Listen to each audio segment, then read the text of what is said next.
पैसे वालों के बड़े बड़े लोन माफ करती है, पैसे वालों को जमीन देती है, बड़े बड़े फैक्ट्री वालों को जमीन देती है और गरीबों की जमीन को छीनने का काम करती है। आप यहाँ कह रहे हैं कि आपसे बीच में पूछा नहीं गया, अडानी को दे दिया गया। आप याद करो, जब किसानों के खिलाफ कानून बने, किसानों से नहीं पूछा गया। अभी ट्रक ड्राइवर, तमाम तरह के ड्राइवर सड़कों में हैं, ड्राइवरों के खिलाफ कानून बना, उनसे नहीं पूछा गया। जब सीए एंटी डांसी में कानून बना तो मुस्लिम भाइयों से नहीं पूछा गया, बौद्धिस्टों से नहीं पूछा गया, ईसाइयों से नहीं पूछा गया। ये सरकारें पूंजीपतियों की गुलाम। अडानी अंबानी ने देश के बहुत सारे चैनल खरीद लिए हैं, इनको अपना प्रचार कराना है। आपकी मेहनत की कमाई, जो टैक्स की कमाई है, उस पैसे से इस देश की सत्ता पे काबिज होना है। आपका खून चूसना है, सरकारों का धर्म बन गया है।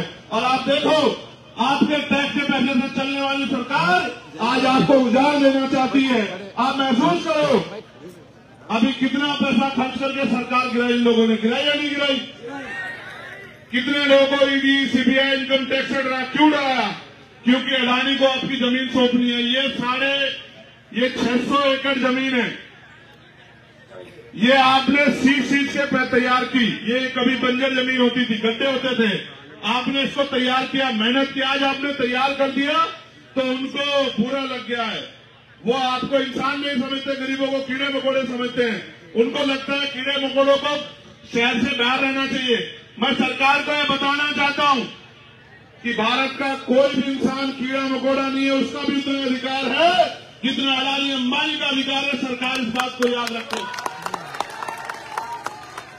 ये हमारी जमीन है, आपने जो तय किया बहुत अच्छी बात है, लेकिन मैं आपको ईमानदार से कहता हूं, अगर आप चाहते हो लड़ाई लड़ी जाए तो 1 लाख घर है यहाँ, एक घर से एक आदमी तैयार हो जाओ। सरकार की जमीन खींच लेंगे, अपनी एक ही जमीन नहीं देंगे सरकार को। सरकार याद रखे, सरकार को क्या लगता है हम आजाद भारत में गुलाम हैं? हम गुलाम नहीं है। वो जानते हैं गरीब और कमजोर वर्ग के लोग रहते हैं, और उनकी असल लड़ाई क्या है? किसी भी देश को अगर कब्जा करना हो, किसी भी देश को गुलाम बनाना हो, तो उस देश की 2 चीजों पे कब्जा करना पड़ता है। पहला, उस देश का बिजनेस। याद करो, जब अंग्रेज यहाँ आए, तलवार लेकर नहीं आए, बंदूक लेकर नहीं आए, ईस्ट इंडिया कंपनी के रूप में एक बिजनेस की कंपनी यहाँ लेके आए और धीरे धीरे पूरे देश पे कब्जा कर लिया। और एक समय ऐसा आया कि हम अंग्रेजों के गुलाम हो गए। ये जो आज सरकार में बैठे हैं, ये अंग्रेजों के पिट्ठू हैं, ये इजराइल से चलते हैं।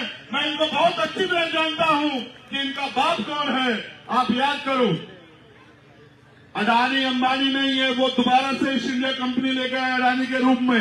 अडानी के रूप में देश का सारा व्यापार वो अडानी को सौंप देंगे। एक दिन ऐसा आएगा, ये लड़ाई है। आपके पास जो दुकानें खड़ी हैं, आप पे जो रोजगार है, चाहे चमड़े का हो, चाहे जरी का हो, चाहे किसी और चीज का हो, वो आपसे आपका रोजगार छीनना चाहते हैं, किसानों से उनकी जमीन छीनना चाहते हैं, नौजवानों से उनकी नौकरी छीनना चाहते हैं, वो आपसे आगे बढ़ने का हक छीनना चाहते हैं। क्योंकि अगर आप अपने पैरों पर खड़े रहे तो उनकी गुलामी स्वीकार नहीं करोगे। अडानी अंबानी नहीं है, याद करो, ये अडानी नहीं है, ये इस देश की गुलामी की पहली तस्वीर है। एक दिन ऐसा आएगा, आपकी सारी दुकानें, क्योंकि जीएसटी लग गई है, आपकी सारी दुकानें बंद हो जाएगी और आपकी दुकानों की जगह बड़े बड़े शॉपिंग मॉल बनेंगे। सुई से लेके और गाड़ी तक उस शॉपिंग मॉल में बिकेगी।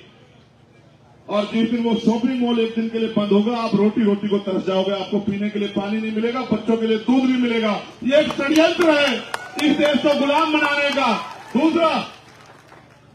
दूसरा तरीका यह है देश को कब्जा करने का कि उस देश की सेना पे कब्जा कर लो। इन्होंने अग्निवीर योजना लाके देश की सेना के हौसले कमजोर किए, और इन्होंने अग्निवीर योजना लाके जो समर्पण था राष्ट्रभक्ति का नौजवानों में, उसको कमजोर किया। ये चाहते हैं कि सेना में इनकी विचारधारा के लोग रहें, जो इस सेना के जरिए और बिजनेस पे कब्जा करके इस देश के करोड़ों शोषितों, वंचितों, कमजोरों को, मजलूमों को गुलामों जैसा जीवन जीने के लिए मजबूर करें। मगर ये भूल गए कि जब फिरौन पैदा होते हैं तो हजरत मूसा भी पैदा होते हैं। ये लोग भूल गए। इनको नहीं पता है कि ये बाबा साहब अम्बेडकर का देश है। इनको नहीं पता है ये फूले साहू का देश है, ये महाराज शिवाजी का देश है। इनको नहीं पता है हम अपने मरते मिट जाएंगे, अपने खून के एक बूंद चुका देंगे, अपनी जमीन का एक ही हिस्सा अडानी को, सरकार को नहीं देंगे। ये मेरा ऐलान है। और याद रखना, मैं फिर आपसे कह रहा हूं, देखो, ईवीएम के जरिए सत्ता में आ रहे हैं। ईवीएम को में छेड़खानी करने के लिए नेताओं को, अधिकारियों को तमाम तरह की चीजों को खरीदना पड़ता है। उसके लिए पैसा चाहिए। पैसा कहां से आएगा? पैसा आएगा आपकी जमीन छीन के, पैसा आएगा आपका कारोबार छीन के, पैसा आएगा आपके मेहनत की कमाई को लूट खसोट के पैसा आएगा, और उस पैसे के जरिए राज करना चाहते हैं। आप तय कर लो, ये महाराष्ट्र है। महाराष्ट्र पूरी दुनिया को रास्ता दिखाता है। महाराष्ट्र पूरे देश को रास्ता दिखाता है। महाराष्ट्र वो धरती है जिसने क्रांति की ज्वाला पैदा की है। महाराष्ट्र वो धरती है जहाँ भीमा डोले गांव है। महाराष्ट्र वो धरती है जहाँ चैत्य भूमि है। महाराष्ट्र वो धरती है जिसने गुलामी स्वीकार नहीं की है। मैं आपसे कहना चाहता हूँ, मां जिजाऊ के प्रदेश में, देश में आप लोग घबराओ मत। अगर आप इस लड़ाई को जीतना चाहते हो तो मैं आपको रास्ता बताता हूं। मांगे तो आपकी मांगे। ये लोकतंत्र है। अडानी मालिक नहीं है, मोदी मालिक नहीं है, फडणवीस मालिक नहीं है, मालिक आप हैं। और मालिक से उसकी जमीन को छीन नहीं सकता। ये धरती हमारी मां है और हम अपनी मां की रक्षा करना जानते हैं। ये बात सरकार जान ले। मैं आपको ये कहना चाहता हूं, जन जागरण अभियान चलाओ। हर घर से एक व्यक्ति तैयार करो। 1 लाख लोग रोज मोर्चा निकालो। 1 लाख लोग रोज सभा करो। अपना जीवन अपनी जमीन के नाम समर्पित कर दो। कुछ दिनों में घुटनों पे आ जाएंगे। आप महसूस करो। किसानों का आंदोलन आपको याद है? 1 साल से ज्यादा किसानों को लगे, 13 महीने वो बैठे रहे। लड़ाई एक दिन में नहीं जीती जाती।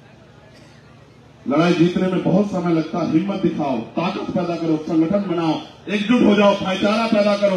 और जो दीवारें जाति धर्म के नाम पे नफरत की इन्होंने खड़ी की है, उनको गिरा दो। एक दूसरे के अपने बराबर में बैठे व्यक्ति की जाति धर्म मत पूछो, उसका हाथ पकड़ लो, भाईचारा पैदा करो और तय कर लो कि यहाँ जो कुछ होगा वो हम तय करेंगे, यहाँ की जनता तय करेगी, धारावी तय करेगी। और धारावी के लोगों को धारावी से कोई निकाल नहीं सकता। अडानी नहीं, अडानी का कोई और जो उसका रिश्तेदार या उसका जो